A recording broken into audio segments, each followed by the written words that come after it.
Shalom, buenas tardes a todos, bienvenidos a una nueva charla.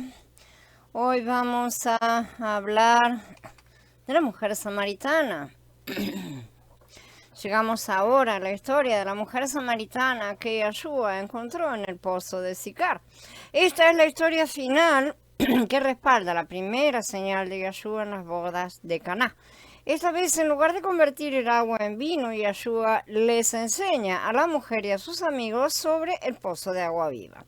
Es otra perspectiva más de la transformación que ocurre cuando bebemos del Ruach. Notemos especialmente el contraste entre Nicodemo, el miembro prominente del Sanedrín, y la humilde mujer samaritana, una don nadie. Nicodemo había sido el conocedor consumado de la clase dominante de los judíos, imponiendo respeto, disfrutando de una reputación impecable. La mujer samaritana era una extranjera consumada y un desastre de persona. Como samaritana y además mujer, los judíos la despreciaban completamente, estaba en uno de los niveles más bajos, pero también es probable que fuera menospreciada por su propia gente debido a sus múltiples matrimonios y su actual esposo extranjero. Yahanan comienza la historia de esta manera. Cuando el Adón se enteró de que los fariseos habían oído que Yahshua hacía y sumergía más discípulos que Yahanan, aunque Yahshua mismo no los sumergía sino sus discípulos, se retiró de Yahudá y se fue otra vez a Galilea. Aparentemente, la gran cantidad de personas que el mismo Yahanan había estado bautizando trajo una delegación de fariseos para investigarlo. Pero más tarde, cuando se supo que Yahshua estaba bautizando a más discípulos que Yahanan, los mismos fariseos se alarmaron. Después de todo, Yahanan nunca afirmó ser el Mashiach, pero había dado testimonio de Yahshua, por lo que los sacerdotes del templo sabían que Yahshua era la verdadera amenaza. Por lo tanto, Yahshua viajó al norte de Judea, la región relativamente más segura de Galilea. Como veremos más adelante, llegó el momento en que era peligroso para Yahshua realmente ministrar en Judea. Después de esto, Yahshua siguió andando por Galilea. No quería andar por Yahudá porque los yahuditas lo buscaban para matarlo. Eso aparece en el capítulo 7. El pozo de Jacob. Yahshua pudo haber cruzado el Jardín y visitado y viajado hacia el norte a través de Decápolis, que eran 10 ciudades griegas por el lado este del río. Pero Ruach lo llevó a través de Samaria con una misión muy importante en el camino. Como tenía que pasar por Shomron o Samaria, ¿no es cierto? Llegó a una ciudad de Samaria llamada Sicar, cerca del campo que Jacob le había dado a su hijo Yosef. Allí estaba el pozo de Jacob. Entonces Yahshua, cansado del viaje, estaba sentado junto al pozo. Era como la hora sexta.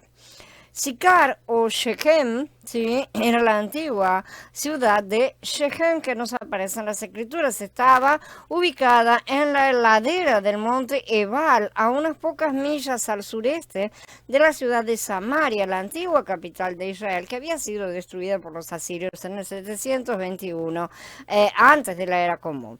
También estaba bastante cerca del monte Gerizim, donde el templo samaritano se erguía como rival del templo de Jerusalén. Sicar estaba justo al norte del pozo de Jacob, que estaba en la parcela de tierra que Jacob había comprado después de su regreso de la casa de Labán. Esto lo leemos en el capítulo 24 de Yahoshua, de Josué. El pozo estaba ubicado entre el monte Ebal y el monte Gerizim, precisamente las dos montañas donde habían estado las tribus de Israel, que representan las bendiciones de la obediencia, Gerizim, y las maldiciones por desobediencia, el monte Ebal, que aparece en el capítulo 27 de Devarim. Jacob llegó a salvo a la ciudad de Shechem, que queda en la tierra de Canaán, viniendo así de Padamarán, y acampó frente a la ciudad. La parcela de terreno donde montó su carpa se la compró a los hijos de Hamor, el padre de Shechem, por 100 piezas de dinero. Esto está en el capítulo 33 de Bereshit. El traslado de Jacob a Shechem fue el escenario de la historia de su hija Dinah en Bereshit 34. Shechem, el hijo de Hamor, quería casarse con Dinar, pero los hijos de Jacob destruyeron toda la ciudad. Al hacerlo, deshonraron a su padre, Jacob. Por lo tanto, Shechem fue históricamente un lugar de conflicto entre los hijos de Jacob y otros a quienes consideraban inmundos e irredimibles. El mismo Jacob ya había atravesado su propia crisis espiritual cuando luchó con el Malach. Su nombre ya había sido cambiado a Israel para reflejar esta nueva revelación. El problema era que sus hijos aún eran carnales y religiosos, lo que puede llegar a ser una combinación peligrosa. Hamor significa un asno, que es una criatura inmunda. Los hijos de Jacob veían a Hamor como inmundo, sin entender que en la ley se suponía que el primogénito de un asno debía ser redimido por un cordero, en Shemot 13. En otras palabras, los asnos debían ser redimidos y no asesinados. Cuando eran redimidos, eran corderos a los ojos de la ley. Shechem significa hombro y representa la sede del gobierno, como aparece en Yeshaya 9, el gobierno sobre su hombro, incluso porque la cabeza descansa sobre los hombros. Por lo tanto, al ver a Hamor y Shechem juntos como una profecía más profunda, vemos que los hijos de Jacob representaban aquellos que destruirían a los gobiernos impíos o inmundos del mundo. Pero hay dos formas de lograrlo. La primera es por la violencia y la otra es convertirlos al reino de Elohim. El Ruach religioso optó por la violencia como primera opción y Yeshua eligió la segunda. La forma en que Yeshua trató a la mujer samaritana de Sicar debería haber sido la forma en que los hijos de Jacob trataron a Hamor y al pueblo mismo. Por donde los hijos de Jacob hicieron mal, Yeshua hizo lo correcto. Notemos el contraste. Al comparar las dos historias, vemos el contraste entre la carnalidad de un Ruach religioso y la manera legítima en que el Ruach HaKodesh lleva a cabo la mente y la voluntad de Mashiach. Entiéndanlo, sépanlo y guárdenlo. La reparación es importante. En el contexto general de la primera señal de Yeshua, vemos que cuando transformó el agua en vino, estableció el principio de la ley de redención en la que los asnos se transformaban en corderos. Así también los samaritanos iban a ser transformados por el Ruach HaKodesh de asnos carnales a corderos espirituales. El odio entre judíos y samaritanos no agradaba a Elohim. Yeshua mostró el amor de Elohim a los samaritanos y esto cambió sus corazones y los transformó en vino nuevo. Sicar significa borracho. En realidad es una palabra hebrea derivada de shekar, traducida como bebida fuerte en Bamidbar. Algunos creen que Sicar no era el nombre real de la ciudad, sino un apodo judío que mostraba desprecio por los samaritanos que vivían allí. Si es así, es posible que hayan vinculado el nombre con dos palabras, shikor, que es borracho, y sheker, que es falsedad. Cualquiera que sea el origen del nombre, jugó con el significado profético de la historia. El pozo de Jacob producía agua y Yeshua le dijo a la mujer acerca del agua viva, que sería una fuente interminable de vida que brotaba desde adentro. La mujer había venido al pozo para llenar su recipiente con agua con la intención de llevárselo a Sicar, borracho, sugiriendo así un intento carnal de transformarse del agua en vino. Yeshua le dijo que su verdadera necesidad sería satisfecha si ella sacaba del manantial de agua viva, el Mashiach mismo. El encuentro. Era mediodía y el sol ardía y Yeshua estaba cansado de su viaje. Vino una mujer de Samaria para sacar agua y Yeshua le dijo, dame de beber, porque los discípulos habían ido a la ciudad a comprar de comer. Entonces la mujer samaritana le dijo, ¿cómo es que tú, siendo yahudita, me pides de beber a mí, que soy una mujer samaritana? Porque los yahuditas no se tratan con los samaritanos. El protocolo judío había prohibido a los judíos tener cualquier interacción con los samaritanos para que no fueran contaminados. Sus discípulos habían ido a la ciudad a comprar comida, lo que probablemente los puso bastante nerviosos. Era probable que se encontraran con cierta hostilidad y que pagaran caro su comida. De camino a la ciudad, probablemente se cruzaron con la mujer samaritana mientras se dirigía al pozo. Es probable que no la saludaran y ni siquiera reconocieran su existencia. Un judío no podía hablar con ninguna mujer en público. Según las notas del doctor Bullinger sobre este pasuk, había 6 cosas prohibidas en el Talmud para un rabino. Una de ellas era hablar con una mujer. Yeshua era un rabino reconocido, probablemente discipulado por su tío abuelo Yosef de Arimatea y luego confirmado por Yohanan el Bautista. Entonces es seguro que Yeshua conocía las reglas talmúdicas. Sin embargo, obviamente no estaba de acuerdo con esas reglas, sabiendo que la ley de Elohim en ninguna parte prescribe estas restricciones. Por lo tanto, que Yeshua pidiera un trago a una mujer samaritana fue quizá la mayor violación del protocolo. Pedirle un favor no solo reconoció su valor, sino que mostró su humildad. Yahshua le respondió, si conocieras el don de Yahweh, ¿quién es el que te dice, dame de beber? Tú le hubieras pedido a él y él te habría dado agua viva.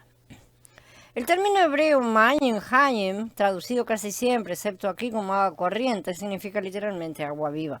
Esta frase se usa en Vayikra 14 en relación con la ley de la limpieza de los leprosos. El primer pájaro debía ser sacrificado en un recipiente de barro sobre agua viva. En los tipos y sombras bíblicas, para que el agua esté viva, debe fluir en lugar de estar estancada, agrupada, guardada en algún lugar. El agua del pozo de Sicar fluía de un manantial subterráneo, pero en lo que respecta a la gente, se extraía como agua corriente en un recipiente. Por lo tanto, Yahshua le ofreció agua viva como contraste con el agua muerta que estaba a punto de sacar del pozo de Jacob. El agua muerta necesitaba ser extraída día tras día, mientras que el agua viva debía provenir de lo más íntimo de uno y nunca secarse. En otras palabras, Yohanan quería que viéramos que convertir el agua en vino era el equivalente a convertir el agua muerta en agua viva. Esta fue solo otra forma de expresar el mismo principio de la vida ioniana. La mujer le dijo, Adón, no tienes con qué sacar y el pozo es hondo, ¿de dónde entonces obtienes esa agua viva? ¿Acaso eres tú mayor que nuestro padre Jacob, que nos dio este pozo de donde bebían él, sus hijos y su ganado? La respuesta simple es sí. Yahshua fue en verdad más grande que Jacob y sus hijos porque todos bebieron agua muerta. Los hijos de Jacob asesinaron a todo el pueblo porque no habían bebido agua viva. Pero Yahshua no respondió de inmediato a su pregunta. En cambio, corrigió su malentendido del término agua viva. Yahshua le respondió, todo el que bebe de esta agua volverá a tener sed. Pero cualquiera que beba del agua que yo le daré nunca más tendrá sed, sino que el agua que yo le daré será en él una fuente de agua que salte para vida ioniana. Vemos aquí que el contraste entre el agua muerta y el agua viva tiene que ver con el contraste entre el antiguo y el nuevo pacto. El antiguo pacto, basado en los votos y buenas intenciones del hombre, nunca podría tener éxito porque ningún hombre era capaz de cumplir el voto de obediencia requerido para obtener la vida ioniana. Solo el nuevo pacto, basado en el voto o promesa de Elohim, podría asegurar el éxito porque se basa en la capacidad de Elohim para convertir los corazones de la gente. Yahshua era el que había convertido el agua en vino, y Yahshua era el que podía ofrecer a la mujer samaritana agua viva de un pozo que nunca se secaba. Esto captó su interés y le da su respuesta. La mujer le dijo, Adón, dame de esa agua para que no tenga sed ni venga aquí, ni venga hasta aquí para sacarla. Ella todavía no entendía completamente lo que quería decir, porque todavía pensaba que él podía ofrecerle un poco de agua mágica, probablemente. No obstante, él la había inducido a pedirle esta agua, lo cual era un gran paso desde que empezamos en el Pasuk 10. Pero antes de darle esta agua necesitaba hacer otra cosa. Yahshua discernió que había que incluir a otros. Yahshua le dijo, ve, llama a tu esposo y ven. La mujer le respondió, no tengo esposo. Le dijo Yahshua, bien has dicho no tengo esposo porque 5 esposos has tenido y el que ahora tienes no es tu esposo. Tienes razón en lo que has dicho. Yahshua fue un profeta que conocía y discernía cosas más allá del conocimiento natural. En este caso sabía que ella tenía 5 maridos, todos los cuales eran tipos proféticos y signos de algo más grande. Los 5 maridos samaritanos. El origen de los samaritanos era bien conocido tanto por los samaritanos como por los judíos en los días de Yahshua. Cuando la casa de Israel del norte fue exiliada a Asiria en el 745 al 721, el rey de Asiria los reemplazó con personas de 5 ciudades diferentes. Estos 5 entonces representan a los 5 maridos de la mujer del pozo. Al final, Yahweh quitó a Israel de su presencia, como les había advertido mediante todos sus siervos los profetas. Así que los israelitas fueron deportados de su tierra a Ashur, como es todavía el caso. El rey de Ashur trajo gente de Babel, de Cutá, de Abá, de Hamat y de Sepharvaim, y las estableció en las ciudades de Shonrón, en lugar de Samaria, en lugar de los israelitas. Ellas tomaron posesión de Samaria y habitaron en sus ciudades. Esto está en Melahim Bet, en el capítulo 17. Los significados de sus nombres son los siguientes. Babel, confusión, sabemos. Kutá significa aplastar. Abá significa ruina. Hamat significa una fortaleza. De Jomá viene la palabra que significa muro o muralla, y Sepharvaim significa doble enumeración. La gente de estas ciudades reemplazó a Israel, lo que sugiere que la idolatría de Israel al adorar a los becerros de oro había provocado que Israel degenerara primero en confusión, luego en un tiempo de aplastamiento, hasta que la nación se había convertido en una ruina total. En su exilio, Elohim construyó un muro para que no pudieran regresar, porque Osea dice, por tanto, he aquí, cerraré su camino con espinos, construiré un muro contra ella para que no encuentre sus senderos. Elohim construyó este muro para que ella no pudiera encontrar el camino para regresar a la tierra vieja. El tema de Osea muestra que Elohim se había divorciado de la casa de Israel y le había enviado fuera de su casa de acuerdo con las instrucciones de la ley de Devarim 24. Una vez divorciada no podía permitir que ella regresara, a menos que se cumplieran ciertas disposiciones de la ley. Simplificando, tenía que convertirse en una nueva criatura para que la ley ya no la reconociera como ella misma. Como nueva mujer podría volver a casarse con él. Cuando Elohim se divorció de Israel, ella fue rebajada al mismo estado que las otras naciones. En otras palabras, ninguna de las naciones estaba casada con Elohim, incluida Israel. Esto niveló el campo de juego, haciendo que todas las naciones fueran iguales. El nuevo pacto fue la base para el gran nuevo matrimonio y resultó que esto beneficiaría a todas las naciones. Así declara Adonai Yahweh, que reúne a los rechazados de Israel. Aún reuniré otros más con los ya reunidos. Dice en Yeshaya 56. La reunión de Israel de regreso a Elohim, o sea, a Yahshua HaMashiach, iba a incluir a todas las demás naciones. Entonces, Yahanan incluyó la historia de la mujer samaritana en el pozo para mostrar que no estaban excluidos de las promesas de Elohim. Ellos también podían creer en él. Ellos también podrían ser transformados por el poder del agua viva. También podrían cambiarse de agua a vino. Se necesita poca imaginación para ver la progresión de estos nombres que en la lista que he citado. Después de construir el muro para evitar que los israelitas naturales regresaran a la tierra antigua, el agua muerta, del antiguo pacto no pudo proporcionar la solución a su problema. El nuevo pacto era el único camino para que Israel y todas las naciones se reunieran con él bajo el único líder, Yahshua HaMashiach, como dice Osea, el pueblo de Yahudá, el pueblo de Israel se congregarán en unidad y nombrarán sobre ellos a una sola cabeza y se levantarán del suelo porque será maravilloso el día de Israel. El quinto esposo entonces representaba a los Sepharvaim que habían sido enviados a Samaria. Este nombre deriva de Sephar, que significa contar. Quizá el quinto esposo fue uno de los hombres que llegó a creer en Yahshua y fue contado entre las estrellas del cielo. Al venir a Mashiach, sus acciones profetizarían el regreso definitivo de Israel de la confusión, el aplastamiento, la ruina y la gran muralla que los separaba de Elohim. Elohim le dio una promesa a Abraham diciendo, lo sacó afuera y le dijo, mira ahora hacia los cielos y cuenta, y la palabra es Sephar, las estrellas, si puedes contarlas. Y le dijo, así será tu descendencia. Entonces creyó en el Adón y le fue contado por justicia. El quinto esposo representa a aquellos que son contados, o sea, Sephar, como la simiente de Abraham por la fe en Mashiach. En Galutia dice, por lo tanto, sepan que los que se basan en la fe son hijos de Abraham. Y la Escritura, habiendo previsto que por la fe Yahweh había de justificar a los gentiles, y la palabra es etnos, o sea, etnias, naciones, le anunció de antemano la buena noticia a Abraham, diciendo, en ti serán benditas todas las naciones.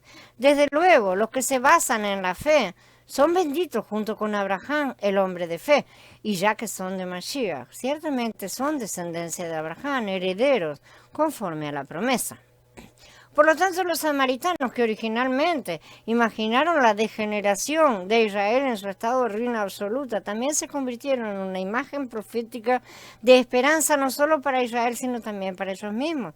La historia de la mujer junto al pozo muestra que Yeshua HaMashiach también trajo la salvación a los samaritanos. Él no es tu marido.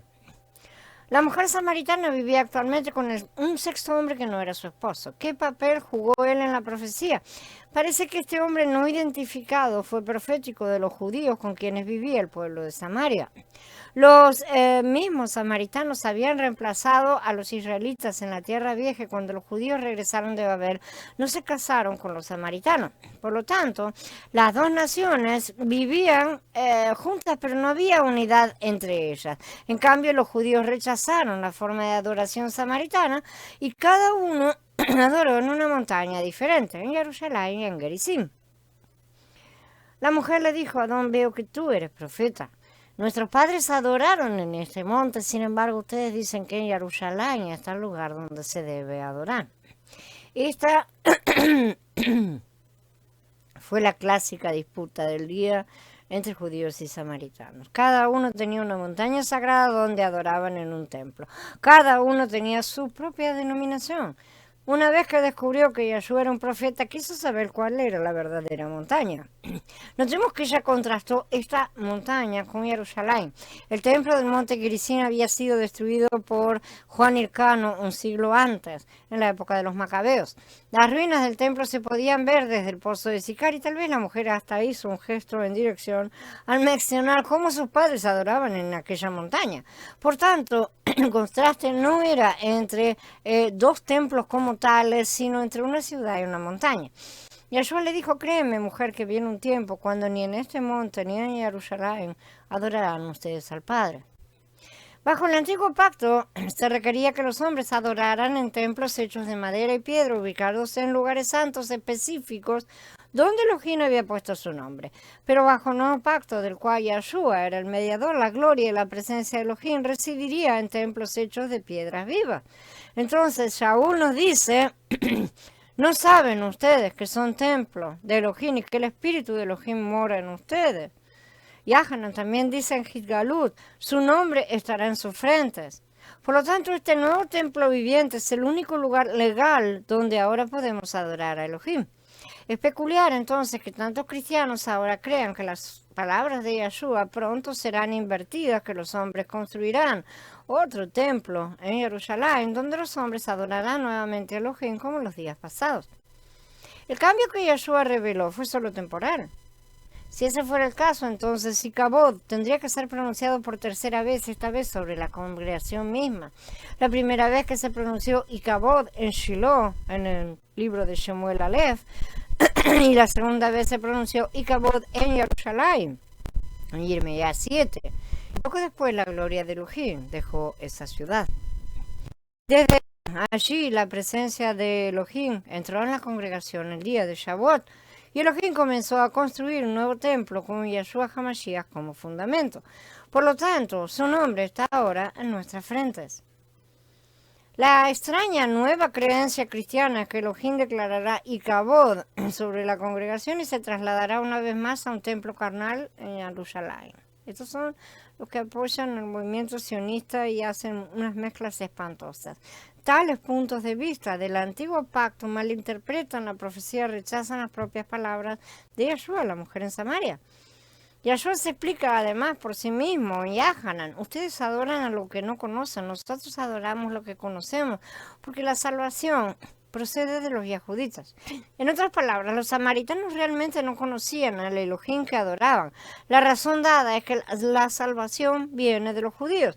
Sí, el nombre hebreo de Yahshua significa literalmente salvación de Yah, por lo que le estaba diciendo que él era yahudita y que la salvación vendría de Yahudá. Esta fue la configuración para la próxima revelación de Yahanan de que él era el Mashiach. Pero viene un tiempo, y ahora es cuando los verdaderos adoradores adorarán al Padre en espíritu y en verdad, porque también el Padre busca a los que son así para que lo adoren. Elohim es espíritu, y es necesario que los que lo adoren en espíritu y en verdad. Adorar a Elohim en Ruach y en verdad contrasta con el requisito de que los hombres debían adorar a Elohim en una montaña o denominación en particular. Elohim es Ruach, no materia, por lo que el requisito de Elohim es que los hombres lo adoren en Ruach, en lugar de en un templo material. Aquellos que piensan que deben ir a un lugar o edificio en particular construido en Tierra Santa necesitan urgentemente recibir la verdad. El edificio no es la congregación, somos la congregación. El cuerpo es la congregación, somos el templo de Elohim. Solo aquellos que no se ven claramente a sí mismos como el templo de Elohim verán el edificio o organización como la verdadera congregación. Y cuidado, que no todo el mundo tampoco forma parte del cuerpo, la congregación o el edificio. Las piedras sueltas no forman parte del edificio. Estas personas no han entendido la historia de la mujer de Samaria. La revelación del Mashiach. Yahshua le dijo a la mujer samaritana junto al pozo que llegaría el día en que todos adorarían a Elohim en Ruach y en verdad. Ya no seguirían al Ruach denominacional en el que tenían que ir al lugar correcto entonces para encontrarse con Elohim. Contrariamente a la opinión popular, Elohim aparece en algunos lugares muy extraños cuando alguien realmente lo busca. Quizás se dijo más en realidad porque la mujer entendió que Yahshua dijo que el Mashiach resolvería esta disputa entre Jerusalén y el monte Gerizim e incluso aclararía todas las cosas. Le dijo la mujer, sé que viene el Mashiach, el llamado ungido. Cuando él venga nos declarará todas las cosas. Y Yahshua le dijo, yo soy el que habla contigo. Parece que esta fue la primera vez que Yahshua se reveló a alguien aparte de sus discípulos, el hecho de que él era el Mashiach. Era peligroso revelar esto al público en general, ya que esto había causado una controversia indebida y también habría despertado las sospechas tanto de los sacerdotes judíos como del gobierno romano. Otros ya habían hecho esta afirmación y habían liderado revueltas pensando que era su responsabilidad mesiánica deshacerse del yugo romano. Yahshua obviamente no tenía esa mentalidad, pero tal afirmación habría causado que los romanos lo investigaran y lo observaran de cerca.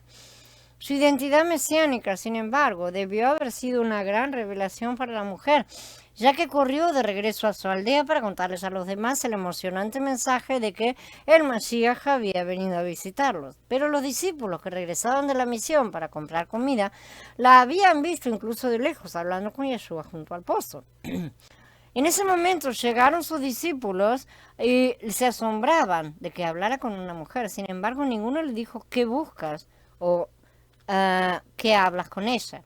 Algunas versiones sugieren que ambas preguntas estaban dirigidas a Yahshua, pero me parece que deberíamos leer las preguntas. Sin embargo, nadie le dijo a la mujer qué buscas o qué quieres o a Yahshua por qué hablas con ella. Me parece extraño que los discípulos le hubieran preguntado a Yahshua qué buscas.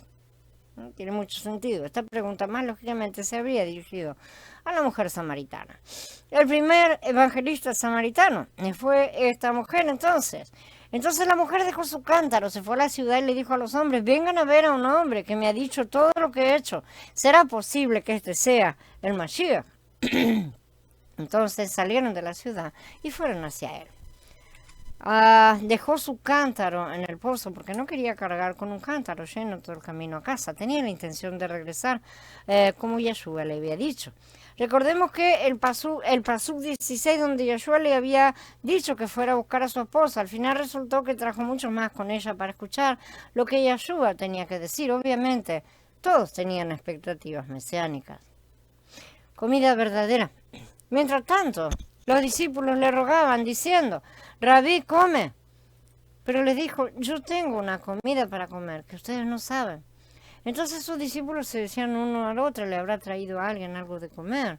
Y Yeshua les dijo, mi comida es hacer la voluntad del que me envió y acabar su obra. Aquí nuevamente los discípulos se recibieron a Yeshua como rabino, mi maestro, ¿sí? Un título oficial de honor. Yeshua no rechazó la comida que los discípulos habían comprado a los aldeanos, pero parece que se negó a comer, sabiendo que pronto lo invitarían a la aldea y que se vería obligado a aceptar su hospitalidad. Comer con estos aldeanos habría sido una lección importante para sus discípulos, ya que se trataba de un acto de compañerismo que derribaría el muro divisorio entre judíos y samaritanos. Mientras esperaba su regreso, Yeshua aprovechó la ocasión para enseñarles acerca de la comida real que los llenaba de energía espiritual. Su alimento era hacer la obra de su Padre Celestial y llevar a cabo su obra. En este caso fue para revelar la verdad a los que estaban sentados en la oscuridad. Su comida no era para su propio consumo, sino para alimentar a los que tenían hambre espiritual de conocer la verdad. Pronto vería a los samaritanos acercarse a lo lejos, por lo que preparó a sus discípulos para que aceptaran su hospitalidad y los trataran con amor y respeto. ¿No dicen ustedes, todavía faltan 4 meses para que llegue la cosecha? Pues miren, les digo, levanten la vista y miren los campos que ya están blancos para la cosecha. La época de la cosecha es cuando hay personas cuyos corazones están dispuestos a escuchar la verdad. También hay un tiempo de cosecha estacional, como cuando el Ruach de Elohim se derrama de maneras especiales. Sin embargo, entre estas temporadas también hay muchas oportunidades para llegar a aquellos que tienen hambre de conocer la palabra. En este caso, el campo era la ciudad de Sicar, y la cosecha era la multitud que venía al pozo para escuchar el Evangelio. El que cosecha recibe un salario y recoge fruto para vida eterna, para que el que siembra y el que cosecha se gocen juntos. Porque en esto es verdadero el refrán, uno es el que siembra y otro el que cosecha. El alimento en cuestión es hacer el trabajo de aquel que te envió, ya sea sembrando o cosechando. Los que siembran no siempre son los mismos que cosechan. Hay una división del trabajo, pero todos reciben un salario por su trabajo. En el caso de la mujer samaritana, la palabra se estaba sembrando al mismo tiempo que los segadores estaban cosechando. La palabra había sido sembrada en la mujer y ahora llevaba el campo a los discípulos en la época de la siega. Está claro que Yeshua estaba preparando a sus discípulos para ayudar con la cosecha.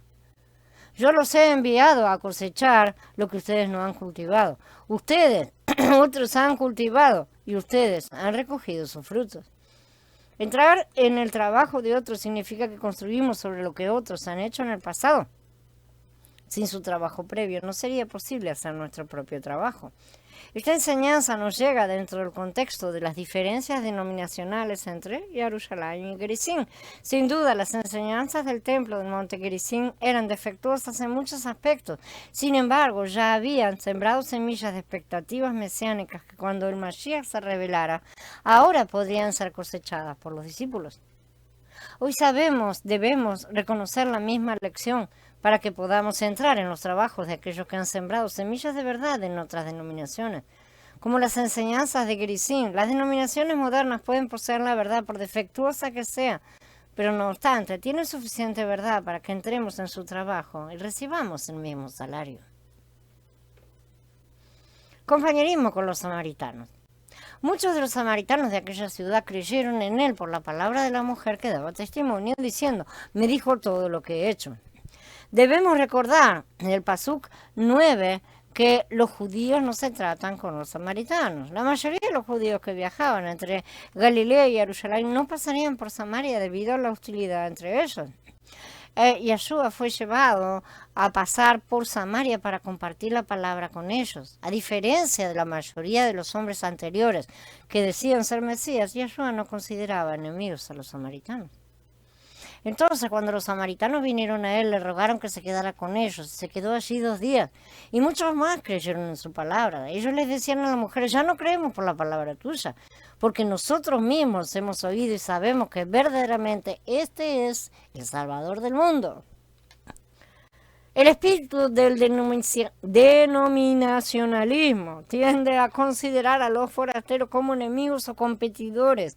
Otro problema importante es el que se ve en la historia de la coronación del rey Saúl. La gente quiere ser gobernada por un hombre en lugar de por Elohim directamente. La confesión de los samaritanos fue, por tanto, significativa en el sentido de que ya no creían debido al testimonio de la mujer, sino que ahora habían escuchado directamente de Yahshua HaMashiach mismo. Su fe cambió de una fe indirecta a una fe directa en Mashiach. Concluyendo la primera señal de Yahshua, la mujer samaritana y su aldea llegaron a la conclusión de que este es en verdad el Salvador del mundo. Esta es la lección final en la sección que trata sobre la primera señal milagrosa de Yahshua, donde convirtió el agua en vino. La lección muestra que cuando Yahshua se transforma en vino, nos transforma en vino nuevo, no limita este trabajo a unos pocos que son descendientes genealógicos de Abraham, como creían muchos judíos. Yahanan incluyó esta historia para mostrarnos el alcance del ministerio de Yahshua. Muchos cristianos también hacen separaciones y divisiones y creen en este sectarismo de la misma manera. En otras palabras, debemos entender que convertir el agua en vino se aplica a todo el mundo. También leemos y hemos visto y damos testimonio de que el Padre envió al Hijo para ser el Salvador del mundo, dice Yahanan Aleph en el capítulo 4. Sin duda se refería a la elección de la mujer samaritana. El nacionalismo estrecho visto en el judaísmo y la competencia entre Jerusalén y Gerizim fueron abolidos en Mashiach. La salvación era universal, la esperanza de gloria se aplicaba por igual a todos los hombres. Por lo tanto, el vino nuevo en Yahanan 2 está relacionado con la comida real o pan en Yahanan 4, lo que sugiere una imagen de comunión entre los santos de todos los grupos étnicos. De esta manera, la primera señal en Yahanan manifestó su gloria, como dice en el capítulo 2. Bien. Habiendo terminado la charla, la damos por encerrada y en breve nos reunimos para discutir acerca de estas cosas. Shalom a todos, hermanos.